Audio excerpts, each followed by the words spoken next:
Ahí estaba, su cuerpo tirado en el suelo. No le gustaba gastar dinero en las cosas complicadas. Quizás fuera esa la razón por la que decidiera cortarse las venas. This was actually my first ever short film. I produced it during my last year of high school, and I was lucky enough to do so because I had worked in a final project by a CAM student, which is a film school located in Madrid, and I had the opportunity to go there, meet the people that were working on the film, worked as a script assistant, and really got an insight of what filmmaking was, which I think gave me the confidence to later on produce and carry out this project that is A Monologue and a Dead Man. I would describe this film as an insight of a dysfunctional relationship between Bruno and Emmy. Bruno is a filmmaker that is struggling with depression, and that eventually in the film kills himself. And Amy is left out to discover the body of her boyfriend and remember the relationship that she had with him, try to put the pieces together as to why he might have killed himself, and yeah, in general, wonder what she might have done to cause it, why she couldn't see the signs that Bruno was giving her at the time that he was alive, and yeah, just remember their relationship overall. We shot the whole film in the same location, which was actually accidental because well, it was mainly because we didn't have enough resources or budget to afford more locations. But looking back on it, I think that it was a good decision that we actually had to shoot it in the same place because if we're trying to represent the intimacy of a relationship, I think that the best thing is to prune it down to the household that they were living in at the time, which is what the apartment is intended to be, and show how their dynamics there, how they might have fought or made up in that apartment would have helped to see the relationship overall. However, it was again totally accidental and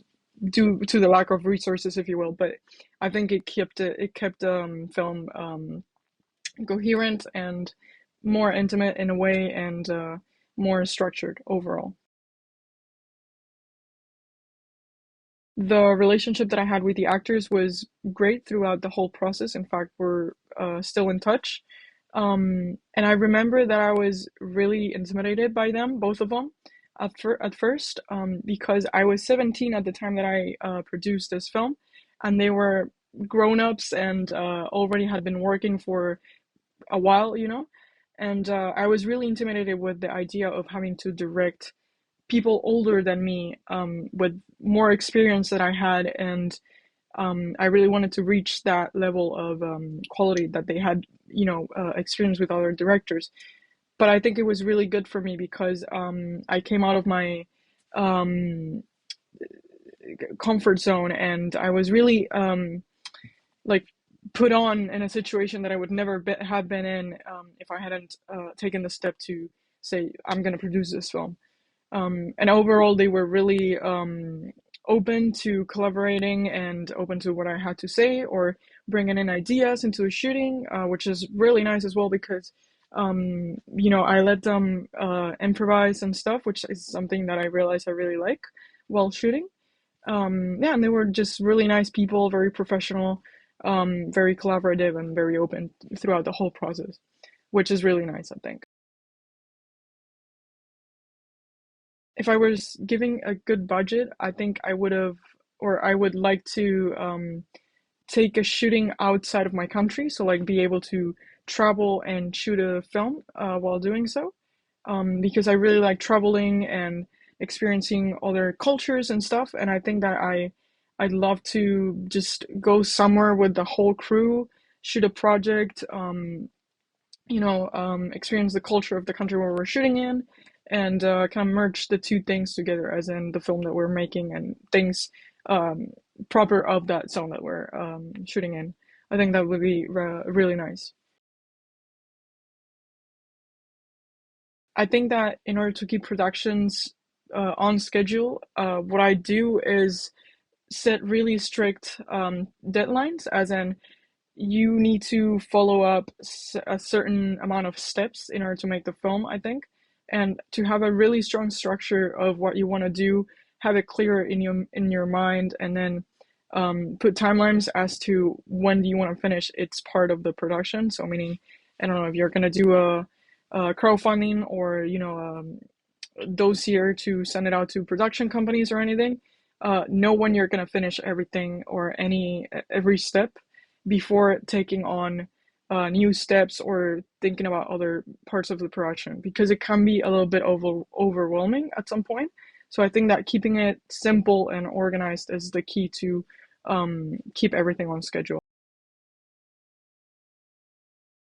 Now, I think the hardest part of shooting a monologue and a dead man was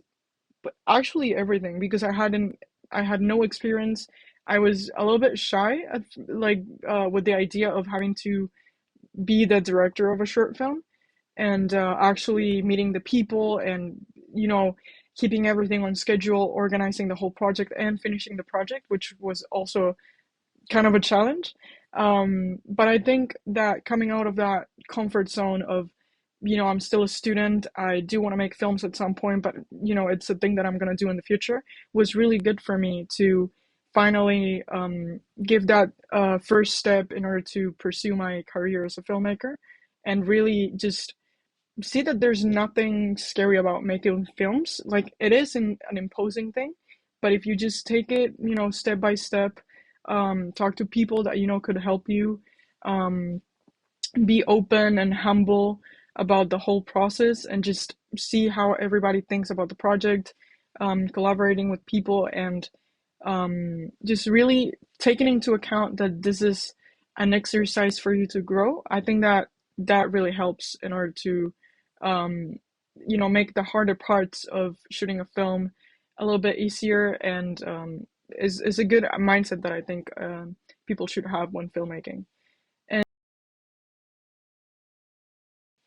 And in my future plans, I'm still writing films. I'm working on a few scripts.